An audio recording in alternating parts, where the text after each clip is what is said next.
Assalamualaikum warahmatullahi wabarakatuh. Kali ini saya akan review ya terkait dengan satu buku Harta Nabi judulnya ya. Jadi ini buat mengingatkan saya kembali aja ketika saya lupa dengan buku ini. Saya lihat video ini nih. Jadi ini bukunya bagus banget, karangan Dr. Abdul Fattah As-Saman ya. Jadi beliau ini peneliti ya bidang manajemen ekonomi. Jadi cocok banget kalau beliau ngeluarin buku ini.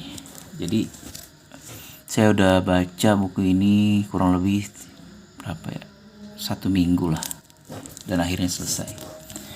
Lebih kurang 600 halaman ya guys. Nah, buku ini menceritakan tentang penjabaran tentang harta Nabi ya, kekayaan Nabi, dari rampasan perang, dari warisan ayahnya, kemudian dari fa'i, kemudian dari hadiah, seperti itu. Jadi sebenarnya sih intinya buku ini untuk membantah stigma-stigma negatif terkait dengan bahwa Nabi itu miskin gitu, bahwa Nabi itu fakir. Terkhusus Rasulullah Muhammad SAW ya. Ini jadi bukunya untuk Rasulullah ya, kisah-kisah Rasulullah di dalamnya. Jadi sebagian besar sih terkait dengan sirah nabawiyah juga ya, karena menceritakan tentang kisah-kisah perang, gimana Rasulullah mendapat ghanimah ya kan, kemudian gimana Rasulullah SAW juga mendapatkan hadiah dari raja-raja, dari petinggi-petinggi dan para sahabatnya gitu. Nah, jadi Dr. Abdul Fattah ini sangat menentang orang-orang yang mengatakan bahwa Rasulullah itu miskin gitu. Padahal tidak demikian gitu. Bahkan banyak juga ya kalangan umat muslim ini yang terlalu dalam zuhudnya gitu loh, sampai mereka itu tidak peduli lagi dengan dunia gitu kan, sampai nggak nyari pekerjaan, nggak nyari makan buat keluarganya, bahkan lebih ke pasrah banget lah. Kalau ada makan ya alhamdulillah, kalau nggak ada ya nggak apa-apa. Bahkan mereka minta-minta gitu kan, bahkan tidak ada tampak kenikmatan dari Allah dengan badannya itu loh, bajunya compang-camping gitu, lusuh dan lain sebagainya. Padahal mah Rasulullah kan gak kayak gitu ya. Rasulullah itu orang yang kaya. Rasulullah itu orang yang bersih, yang paling tampan, yang paling wangi. Pokoknya gak ada keburukan-keburukan di diri Rasulullah, termasuk di harta gitu. Jadi tidak mungkin seorang nabi itu miskin gitu ya. Gimana seorang nabi miskin, pasti pengikutnya nanti ya banyak yang menentang lah seorang yang miskin gitu kan. Sedangkan beliau itu sebenarnya kaya banget. Bahkan beliau juga dari masa kecilnya diceritakan dari sini ya. Beliau itu mengembalakan kambing. Kalau zaman Nabi itu memang mengembalakan kambing itu sebuah pekerjaan yang banyak menguntungkan gitu, sehingga beliau banyak sekali mendapatkan keuntungan di situ. Bahkan beliau menikah dengan Khadijah ya, dari hasil kerja kerasnya itu. Dari setelah mengembala kambing, kemudian beliau menjadi seorang pengusaha ya. Jadi beliau itu dengan Khadijah itu bukan diupah, tapi beliau itu bagi hasil ya kan. Jadi kalau ada yang bilang Nabi Rasulullah itu diupah Khadijah, salah ya. Jadi Rasulullah itu bagi hasil gitu ya dengan Khadijah. Beliau yang menjalankan harta Khadijah, ibaratnya Khadijah sebagai investornya gitu. Sehingga harta beliau sangat banyak. Sampai beliau menikah dengan Khadijah, beliau itu maharnya sangat banyak gitu loh. Kalau dihitung dengan zaman sekarang itu jarang orang mahar kayak gitu ya. Soalnya 25 unta merah. Satu unta merah itu seperti mobil mewah loh kalau sekarang ini. Kayak Alphard. 25 Alphard gitu. Gimana coba sekarang orang bisa mahar kayak gitu ya kan. Dan beliau itu juga terkenal dengan kedermawanannya. Jadi beliau itu tidak pernah menyimpan hartanya. Jadi ketika beliau itu mendapatkan ghanimah, beliau itu langsung menyedekahkannya. Bahkan dari ghanimah itu beliau berdapat 1/5. Bayangkan 1/5 loh. yang ditaklukkan dalam perang itu bukan orang-orang miskin ya. Bahkan kaum kafir Quraisy itu kayanya minta ampun, dan itu didapatkan ketika perang Badar itu banyak. Apalagi perang-perang yang lain. Perang Hunain itu wah hartanya sangat banyak gitu loh. Dan Rasulullah mendapatkan 1/5. Kemudian ada juga harta fai gitu. Harta fai ini mirip seperti ghanimah ya. Ini sebenarnya harta dari lawan gitu ya, dari musuh, dari orang kafir yang belum masuk Islam. Tapi beliau menyerahkan diri. Tapi mereka menyerahkan diri karena mereka tahu mereka sudah gak mampu melawan kaum muslimin, jadi mereka menyerahkan diri. Ini hartanya. Seperti di Madinah gitu ya. Banyak kaum Yahudi yang menyerahkan diri karena mereka tahu umat muslim gak mungkin dikalahkan. Maka mereka terdesak gitu. Banyak harta-harta di Bani Nadir gitu ya. Di Khaybar gitu ya kan. Bahkan banyak tanah yang mereka berikan saja ke kaum muslimin. Nah itu harta fai itu sepenuhnya untuk Rasulullah, kata Allah ya kan. Harta rampasan perang yang kalian tidak dapatkan dengan cara berperang tanpa kuda, tanpa unta, maksudnya tanpa perlawanan, itu Rasulullah semua yang dapat gitu. Bayangkan seberapa banyak harta di Madinah dari kaum Yahudi tersebut. Tapi Rasulullah tidak peduli dengan itu semua, maksudnya beliau hanya mengambil seperlunya dan sisanya beliau sedekahkan ya, terutama untuk kaum kerabatnya yang dekat ya. Kaum Bani Hashim ya kan, Bani Abdul Muthalib dari kalangan keluarganya, dari keturunan kakek neneknya, karena banyak juga dari bagian mereka tuh yang tidak berkecukupan harta sehingga Rasulullah sedekahkan ke saudara-saudaranya. Kemudian dari fakir miskin, kemudian Ibnu Sabil, kemudian beliau juga menyedekahkan harta-hartanya untuk sahabat-sahabatnya. Seperti itulah, jadi beliau itu sangat banyak hartanya ya.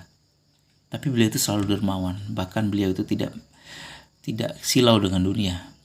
Bahkan Rasulullah juga bersabda ya, beliau itu waktu Jibril mengutus ya, Allah mengutusnya melalui malaikat Jibril menjadi seorang Rasulullah. Nah, Rasulullah Muhammad SAW itu diminta memilih, pingin menjadi apa kamu? Inginkah kamu menjadi raja sekaligus nabi ya, seperti Nabi Sulaiman yang kita tahu ya, raja sekaligus nabi, atau seorang hamba dan seorang rasul? Rasulullah berpikir, kemudian dikasih kode gitu sama Jibril, ya Nabi Muhammad, bertakwalah kepada Allah. Jadi beliau memilih menjadi seorang hamba dan seorang rasul. Jadi beliau itu kalau mau pengen memilih, katanya dia dijalankan bersamanya itu gunung emas kalau dia pengen gitu ya. Seberapa banyak gunung emas itu. Tapi beliau memilih menjadi seorang hamba dan seorang rasul. Artinya beliau menjadi masyarakat biasa, berjalan-jalan di pasar, berusaha karena dia ingin mendapatkan ridho Allah yang lebih banyak di akhirat ya, bukan di dunia ini aja. Sehingga dia menjadi tauladan bagi kita ya. Masya Allah ya, Rasulullah itu tauladan banget. Apalagi terkait harta. Jadi sangat-sangat dibantah ketika orang ada zuhud karena mengingat Rasulullah sangat miskin. No. Sangat banyak hadis-hadis doib ya yang mengatakan Rasulullah itu miskin, sangat banyak. Sehingga itu yang diambil sama orang-orang. Bahkan menjadi alasan. Sebenarnya orang itu gak pengen miskin tapi males gitu. Gak pengen miskin tapi males usaha, ya udah zuhud aja ya kayak Rasulullah. Tidak, Rasulullah itu berjalan-jalan di pasar, Rasulullah itu bekerja keras, Rasulullah itu bahkan di siang harinya cuma tidur beberapa saat aja sebelum zuhur gitu loh, qailullah kan. Kemudian beliau bekerja, malamnya baru beliau keadaan capek baru tidur ya. Setelah isya tidur, kemudian sedikit sekali tidurnya, sepertiga malam beliau bangun, kemudian bekerja lagi di pagi harinya. Jadi jangan melandaskan zuhud gitu, tapi sebenarnya kita malas gitu. Nah, Rasulullah itu gak pernah malas. Rasulullah itu Masya Allah manusia, tapi beliau itu paling dicintai Allah karena akhlaknya gitu. Karena memang beliau itu menjadi panutan dari segala hal, termasuk harta. Harta beliau itu setelah diteliti oleh Dr. Abdul Fattah ini, beliau seorang ekonom ya, jadi sangat teliti dalam memperkirakan harta Rasulullah. Walaupun beliau juga mengatakan ini sebenarnya masih kurang dari harta Rasulullah gitu ya.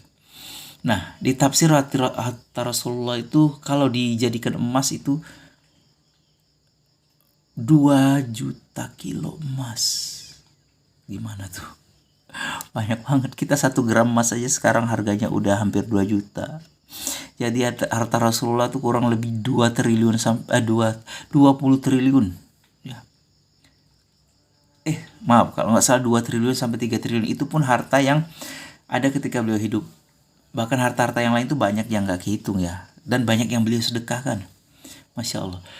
Makanya agak aneh gitu ketika seorang nabi itu miskin tuh jarang gitu ya. Ya, beliau itu sikapnya yang dermawan untuk bersosial kepada orang-orang banyak. Dan sikapnya itu Masya Allah ya. Beliau kaya tapi tidak silau dengan dunia gitu. Bahkan di surah Ad-Duha juga itu Allah itu udah menjamin lah di surah Ad-Duha itu. Beliau itu dalam keadaan waktu itu kekurangan. Kekurangan maksudnya apa? Beliau ditinggalkan oleh kedua orang tuanya, ya kan? Ayahnya ketika masih di kandungan dia ditinggalkan, kemudian ketika berumur 5 tahun atau 6 tahun dia ditinggalkan oleh ibunya, kemudian dia dirawat oleh kakeknya meninggal lagi, kemudian dirawat Abu Thalib. Nah, dia dalam keadaan kekurangan. Kemudian kata Allah, bukankah saya temukan engkau dalam keadaan kekurangan, kemudian saya berikan kamu nikmat. Nah, itulah nikmat, itulah kekayaan dari Rasulullah. Jadi itu udah dijanjikan oleh Allah. Jadi nggak mungkin Rasulullah itu miskin gitu ya. Bahkan ketika pacaklik tuh, Rasulullah punya paman namanya Abu Thalib ya. Kita udah tahu Rasulullah diasuh oleh Abu Thalib sampai beliau menikah gitu sih. Maksudnya dalam naungan Abu Thalib lah. Nah, Abu Thalib itu ketika boykot di Mekah ya, karena kaum kafir Quraisy itu tidak suka dengan dakwah Rasulullah, sehingga diboykot lah keluarganya gitu, Bani Abdul Muthalib. Sehingga paman Rasulullah itu Abu Thalib itu anaknya banyak dan beliau itu terkenal masih miskin gitu lah. Nah, jadi Rasulullah itu mengajak Al-Abbas. Al-Abbas ini adiknya Abu Thalib gitu, pamannya juga. Pamannya Nabi juga. Nah, Al-Abbas ini terkenal orang kaya juga. Jadi dia mengajak, ayo paman kita ke rumah paman Abu Thalib. Kita ringankan beliau gitu. Dengan cara paman mengambil seorang anak dari Abu Thalib untuk dibiayai, kemudian saya juga mengambil. Akhirnya Rasulullah mengambil Ali bin Abu Thalib untuk diasuh ya, sampai dengan Ali bin Abu Thalib menikah dengan Fatimah. Kemudian Al-Abbas mengambil Ja'far bin Abi Thalib ya. Jadi Ali bin Abi Thalib dan Ja'far bin Abi Thalib itu diasuh oleh Rasulullah dan Al-Abbas. Sedangkan Abu Thalib pamannya sendiri cuman mengasuh Aqil gitu kan. Aqil bin Abu Thalib ya. Jadi itu menunjukkan bahwa Rasulullah itu kaya gitu kan. Sampai Ali bin Abi Thalib pun di bawah naungannya gitu, dikasih makan gitu kan, dikasih baju besi yang masyhur kita tahu sebagai mahar untuk Fatimah, itu dari Rasulullah sebenarnya hadiahnya itu. Sehingga baju besi itulah yang dijual oleh Ali, kemudian dijadikan mahar. Dan itu banyak loh ternyata. Baju besi itu bukan kayak bayangan kita gitu loh. Baju besi apa sih besi gitu kan.